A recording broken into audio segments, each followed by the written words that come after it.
Good afternoon, my dear students. You are again welcome to my class of Indian Economic Development. So today's topic is role of human capital in economic development. ꯑꯩꯈꯣꯏꯅ ꯉꯁꯤ ꯈꯟꯅꯅꯕ ꯂꯧꯈꯠꯂꯤꯕ topic ꯑꯁꯤ role of human capital in economic development ꯍꯥꯏꯕꯁꯤꯅꯤ. ꯃꯔꯨꯑꯣꯏꯅ human capitalꯅ ꯂꯩꯕꯥꯛ ꯑꯃꯒꯤ ꯆꯥꯎꯈꯠꯄꯒꯤ ꯈꯣꯡꯖꯦꯜꯗ ꯀꯌꯥꯃꯨꯛ ꯌꯥꯝꯅ ꯁꯔꯨꯛ ꯌꯥꯏ. माना लौरिबा थौदांग अदु अखोय नैननबगीदमक्ता अखोय ngasiगी topic ओइना अखोय लखलगा लेरे मरुइना ngasiगी topic असिगा हिरम असिगा मरी लेनना पनबा याबदी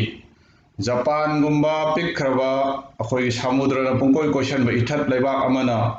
मखोयगी चौखटपगी खोंजेनदा असुक यामना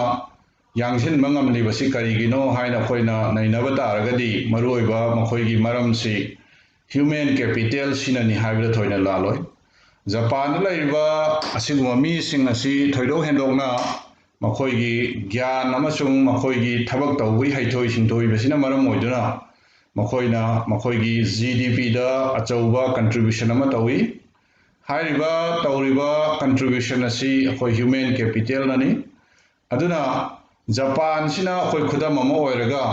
लैबाक अमगी इकोनॉमिक डेवलपमेंट सेनमिलोन दे हेना चौबा मायोन अहोंगो पोरपंग मंगदोरिबसी अखोय ह्यूमन कैपिटल ननी हाइबदा थोइना लालो अदर मरिक चुमना अखोयगी रोल ऑफ ह्यूमन कैपिटल सी अखोय मखागी पॉइंट सिंग असी लखलगा अखोय येंगसी the role of human capital are discussed in the following is human capital plays an important role in the economic development of a country. Point number 1 regarding the role of human capital in economic development is increase in production. Knowledge and skill can make the best ever utilization of available resources. It will increase production in the economy. So let me explain about this. Akhoina laibak amagi economic development अखोई human capital ना लौरिबा थौदांग असी अहान बोइना मसी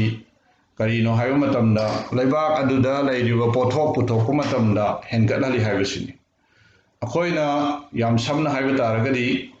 GDP की चांगसी लैबाक अमगी gross domestic product की चांगसी ह्यूमन कैपिटल सिने हेनगतहनबा ngami हाइबनी अदुना कमाय तोर हेनगलै हाइबदो अखोइ नैनरगा येंगसी अखोइना ह्यूमन कैपिटल हाइबसी करीनो ओइना ममांगसु नैनखरे मसी stock of skill stock of knowledge stock of education expertise तोंगान तोंगान बा अखोइगी मियोइबिगी मसादा यावरिबा असिगुम्बा स्किल नॉलेज एक्सपर्टाइज मयामसी अखोइगी ह्यूमन कैपिटल ने लवे हाइबा मीदुना मागी नॉलेज अमसु स्किल सी अखोइ हेंगलपगी मतुंगिना मदु फजना सिनरगा कोई तोंगान तोंगान बलैबा अमगी लैरिबा रिसोर्स मैम अखोइना खदमोइना अखोइ योट ओइरो अदगी अखोइना सिल्वर ओइरो नत्रगा गोल्ड ओइरो लैरिबा अखोइ योट सिल्वर गोल्ड रिसोर्स मैम सी अखोइ ह्यूमन रिसोर्स सी स्किल सी नॉलेज सी हापचलगा पोतु हेना अफबा पोषक अमा ओइना अखोइना सारगा मदु अखोइना पुथोकपा ngami खदमोइना यामना पिकपा अखोई योट मटेक अमना अखोइना घरी ओइना सारगदी लुपा कुन नत्र कुंथ्रा खपीबा योटुना अखोइ घरी ओइना लुपा लिसिंग अमा नत्रगसु अखोइगी लुपा 550 हेना अखोइ फंगबा ngami घरी ओइना सारगदी अदुदि माना योट मचादुना अखोइगी human capital human knowledge skill से अप्लाई तौरपा मतमदा मंगोंदा लुपा चामरीगा यांखई हुंबुगी मथक्ता मान हेना दुबाइदोर सेंडोंग फंगबा ngami अदुना नॉलेज स्किल से अप्लाई तौरगा अखोइ लैरिबा रिसोर्स सिगा अनि से पुल्लगदी अखोइ लेबाक तुगी प्रोडक्शन दे हेंगदनबा ngami इनकम दे हेंगदनबा ngami अदुना यामना सुमना हाइबा तारगदी अदुगुम लेबाक अमगी इकोनॉमी दा पोट की पुथोकपगी चांग से हेंगदनदुना लेबाक तुगी चौखटपगी खोंजेंदा ह्यूमन कैपिटल ना अचौबा सरुक अमा याय अचौबा रोल अमा लौई हाइबसी यामना चुम्मगदा वाफम अमनी. So next let us pick up the second point regarding the role of human capital in economic development. The second point is increase efficiency and productivity. Investment in human capital increases efficiency and productivity and hence yields higher income to the people. Akhoina anisho point oina lokhalibasi human capital sina khoigi magi kari hengar hali efficiency thabak tawba ngambagi magi shakti thabak tawba ngambagi magi magun si hengar hali habani masina maram oiraga akhoi pothok hena putho hali akhoina hena khangi baduni human capital si akhoi tongan ba akhoi stock of ability stock of skills stock of knowledge stock of education tongan ba hiram singda miyoy gi masada yaujaraga leiba adugum magun sing asi hengar handuna akhoi pothok puthok hanbada hena khuloiba hena sang hena wanghanba hena pothok hena puthok pangamali aduna akhoina human capital da akhoi gi achauba paisa thadaraga akhoi education training makan gi human capital si enhance tawnana program mayam sida akhoina paisa thadaraga di akhoi pothok puthok da khuloi hangani amasung masina maram oiduna akhoi gi mi sing asigi akhoi dugumba human capital embodied tawraba dugum mi sing adugi makhoi gi income makhoi gi senmitlon makhoi gi senthok lambi makhoi gi paisa lakpagi income si hangani masini akhoi human capital sina akhoi mi mayangi mi adugumba human capital embodied tawraba dugum mi singi income hangana Laibak amagi economy gi development da hena achau saruk yai hena chawkhat hali hena kumang choksin hali. So next let us pick up the third point regarding the role of human capital in economic development. The point is brings positive changes in outlook and attitude. Knowledgeable, skilled and healthy people have modern outlook and attitudes. All-round modernization facilitates economic development. Akhoina ahumjo point sida akhoina palli basi maroina haining basi kari hai kanda. Akhoi human capital sina akhoina kari pori adugumba lairiba samaj adugi mi singi magi chana lonchat maki adugum mijing tongan ba akhoi mi sing adugi adugumba phibam singda adugum positive oiba aduguma yamna kanagadova yamna afaba mayona mada pochalai habsini akhoina hena khange human capital sida akhoina mi sing adu hena educated oirapa hena knowledgeable oiba hena skill oiba aduguma mi ma khoi human capital si khoi semaku matam do oiri hayo mi aduna hena knowledgeable oirapa skill oirapa hena masama farakpa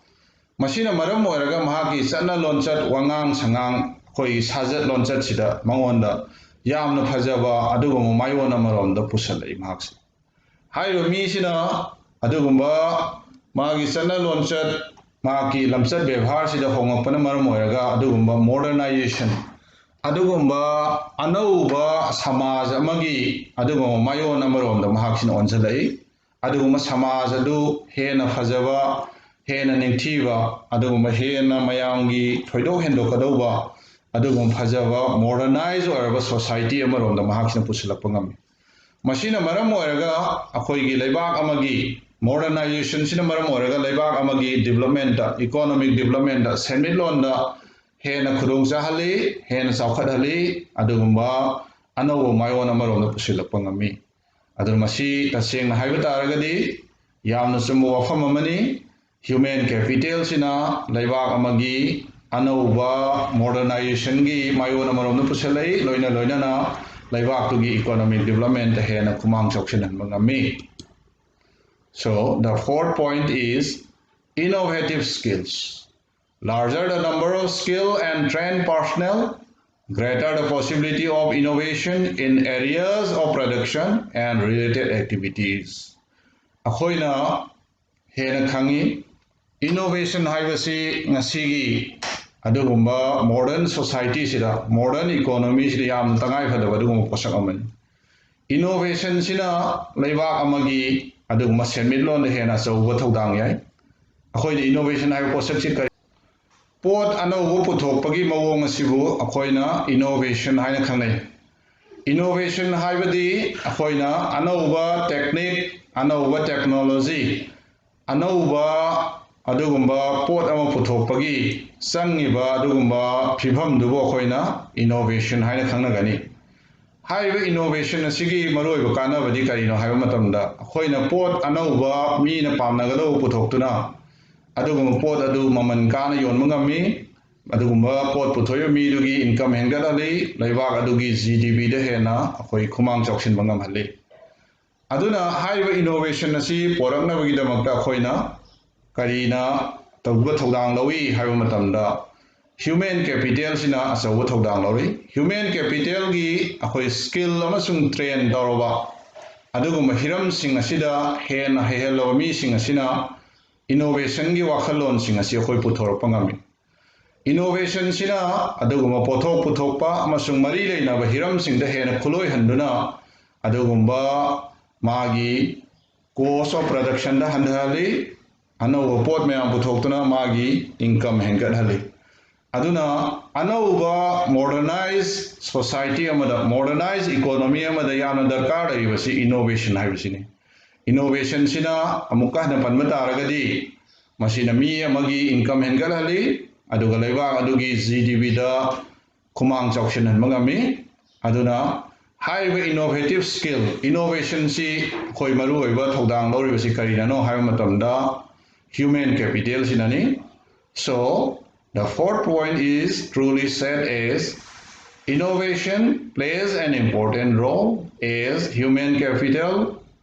to the economic development of a country. So let us take the home assignment.